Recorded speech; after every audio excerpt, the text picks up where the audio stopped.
سيدي أفلح ابن سيد الجليل عبد الرحمن الأكبر ابن التابعي الجليل عبيد ابن سيدنا رفاعة صاحب رسول الله صلى الله عليه وسلم، من أهل بيعة الرضوان وبدر وأحد وما بعد ذلك من المشاهد كلها، ابن صاحب رسول الله صلى الله عليه وسلم سيدنا رافع بن مالك بن العجلان الزرقي، أول من أسلم من الأنصار، أحد الستة وأحد الاثنا عشر وأحد السبعين من أهل بيعة العقبة الأولى والثانية، الذي اختاره سيد الخلق صلى الله عليه وسلم نقيبا من نقباء الأنصار رضي الله تعالى عنهم وعن ذرياتهم أجمعين. وبه أشهد أني نقلت إلى الشيخ نفيسة أحمد علي مزيد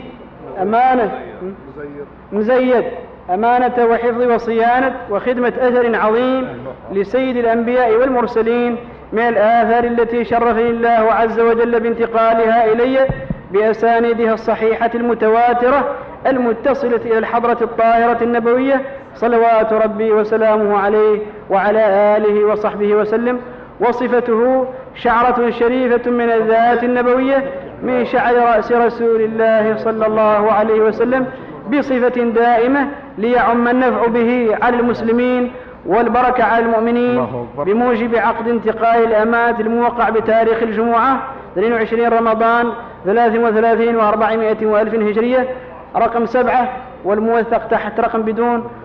المشهود عليه من قبل الشيخ محمد بن الشيخ أحمد آل هلال الخزرجي، الشيخ ذياب بن الشيخ أحمد آل هلال الخزرجي، الشيخ منصور بن الشيخ أحمد آل هلال الخزرجي، الشيخ فارس بن الشيخ أحمد آل هلال الخزرجي، فضيلة الشريف سيدي بن محمد قاضي التنواجيوي، الشيخ محمد يوسف محمد بدر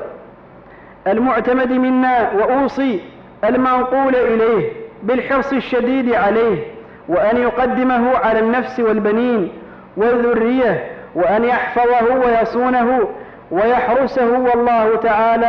والله يشهد عليه ويراه. وإني أبرأ إلى المولى عز وجل المنتقم الجبار مما عدا ذلك. قال الله تعالى: فمن بدله بعدما سمعه فإنما إثمه على الذين يبدلونه إن الله سميع عليم والله خير الشاهدين.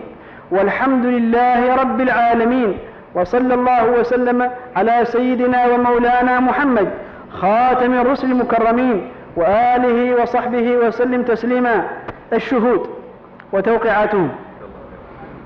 شيخنا نفيسة تقبلين تحمل الأمانة وحفظها؟ الله التثبيت أدعو لي حملها الإنسان، لكن نسأل الله أن لا أكون ظلوما ولا جهولا. الله أكبر الله أكبر الله أكبر ما شاء الله. اللهم صل على سيدنا النبي. ما شاء الله ما شاء الله.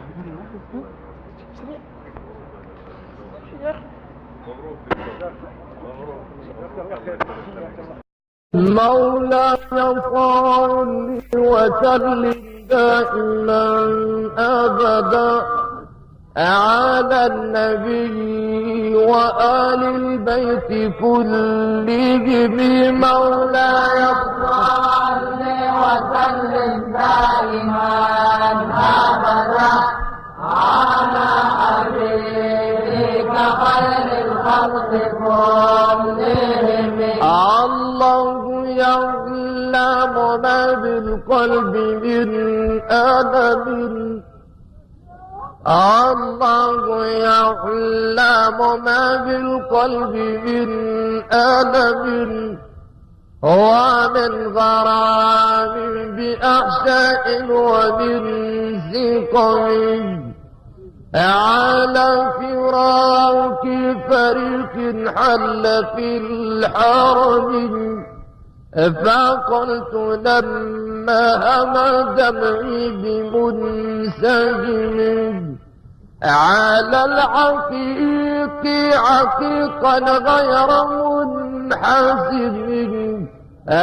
من تذكر جيران بذي سلم مازجت دمعا جرى من مقلة بدم مولاي صل وسلم دائما أبدا على حبيبك خير الخلق كلهم مولاي صل وسلم دائما أبدا على حبيبك خير الخلق كلهم الله لوع أحشائي بضارمة لا ينطفي حرها يوما بساجمة وكم سألت ونفسي غير سالمة هل جاء فيح قبى منها بناسمة أم من لواعج أشواق ملازمة أم هبت الريح من تلقاء كاظمة وأومض البرق في الظلماء من إضم مولاي صل وسلم دائما أبدا على حبيبك خير الخلق كلهم مولاي صل وسلم دائما أبدا على حبيبك خير الخلق كلهم الله أفهم قلبي منذ كنت فتى فلا تراني لغير الحب ملتفتا متى خلا منهم طي الضمير متى كم عادل عادل بالعدل ما سكت وصاحبي لما إلي أتى فما لعينيك إن قلت ففهمتا وما لقلبك إن قلت استفيق يا إمام مولاي صل وسلم دائما أبدا على حبيبك خير الخلق كلهم مولاي صل وسلم دائما أبدا على حبيبك خير الخلق كلهم الله يشهد أن الصد منكظم من الغرام وفي أحشائه ألم الله يشهد أن الصد منكظم من الغرام وفي أحشائه ألم كأن فاه من الكتمان ملتجم